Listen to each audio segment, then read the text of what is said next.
Bismillahirrahmanirrahim. Alhamdulillah wa syukurillah. La haula wa la quwata illa. Selamat berjumpa kembali anak-anakku semuanya, kelas 12 OTKP, Multimedia dan AKL.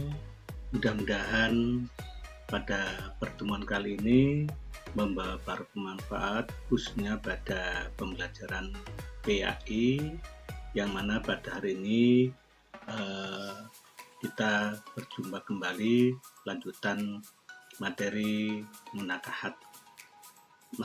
Mari semuanya kita bersama-sama untuk menuju kajian munakahat pada hari ini. Sebelumnya mari kita awali dengan pembacaan suratul Fatihah. Mudah-mudahan kita semuanya senantiasa diberikan oleh Allah ilmu yang bermanfaat, maslahah fiddin wa dunya wal akhirah. Al-Fatihah. A'udzubillahi minasyaitonir rajim. Bismillahirrahmanirrahim. Alhamdulillahirabbil alamin arrahmanirrahim maliki yaumiddin.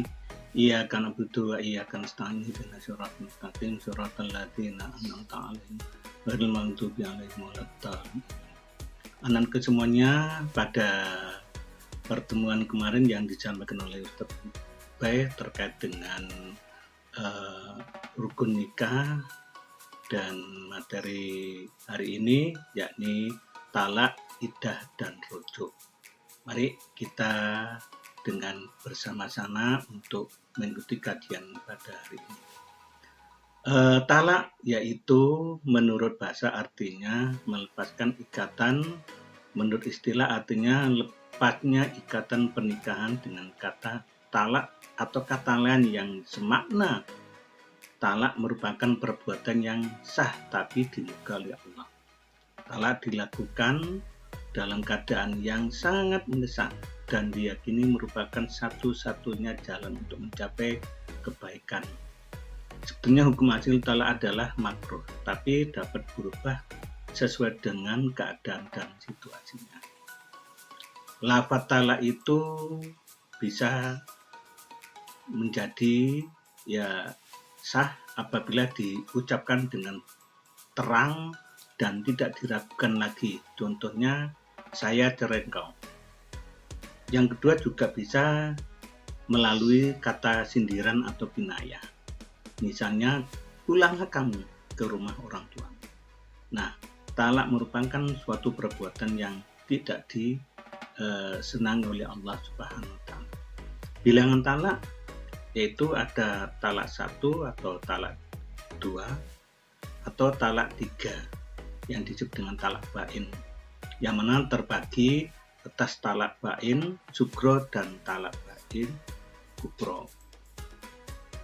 Karena talak itu merupakan suatu kata yang bisa menjadikan hubungan antar suami istri itu sudah terputus. Nah, hal ini, bentuk-bentuk talak itu dapat kita tentukan sebagai berikut. Yang pertama, ilak. Artinya sumpah oleh suami bahwa dia tidak akan mencampur istrinya dalam masa yang lebih dari 4 bulan atau tidak disebutkan jumlahnya. Atau juga li'an, adalah sumpah suami sebanyak 4 kali menuduh bahwa istrinya telah berbuat zina ditambah dengan kata-kata lain. Ya, laknat Allah jika saya dusta dalam sumpah saya. Nah, ini li'an. Ya, di mana sumpah diucapkan oleh seorang suaminya. Kemudian dihar. Dihar adalah ucapan suami kepada istrinya bahwa istrinya menyerupai ibunya. Ini adalah salah satu cara untuk cerai tapi dilarang oleh agama Islam.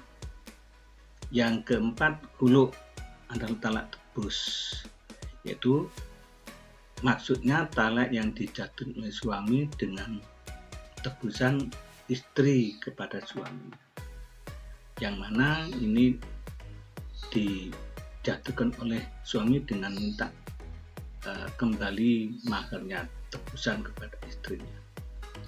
Yang kelima, fasah adalah rusaknya ikatan nikah suami istri itu karena sebab-sebab tertentu. Yang keenam, hadonah, yaitu hak atau hukum mengasuh anak-anak yang masih kecil apabila telah terjadi perceraian. Nah, setelah terjadi perceraian, maka berlakulah yang namanya iddah. Iddah itu masa menunggu seorang istri yang diwajibkan ya untuk menentukan posisinya. Nah, iddah itu menurut pengertiannya adalah masa menanti bagi kaum perempuan yang diceraikan suaminya, baik cerai hidup maupun meninggal. Macam-macam iddah perempuan yang ditinggal mati suaminya. Bila hamil, iddahnya sampai anak lahir.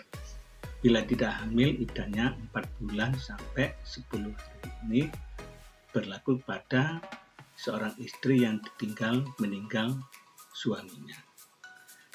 Berikutnya, seorang perempuan yang dicerai suaminya. Bila hamil, masa iddahnya itu sampai anaknya lahir. Bila tidak hamil atau belum hamil, iddahnya hanya 3 kali suci atau 3 bulan 10 hari. Yang ketiga, apabila tidak haid, maka iddahnya adalah 3 bulan. Ini kewajiban yang bagi seorang suami dalam masa iddah itu tetap punya kewajiban seorang suami memberikan nafkah. Itu makan, pakaian, dan tempat tinggal istri yang telah ditalak roj'i. Artinya talak yang biarkan bisa kembali lagi, rujuk lagi. Yang kedua, wajib memberi tempat tinggal, yaitu istri yang talak 3 dan talak tebus bila tidak mengandung. 3, memberi makan, pakaian, dan tempat tinggal istri yang talak 3 ini dan talak tebus bila mengandung. Itu kewajiban suami dalam masa iddah. Adapun yang disebut rujuk apabila seorang suami ingin melanjut lagi pernikahannya, ya maka berhak suami untuk menentukan posisinya.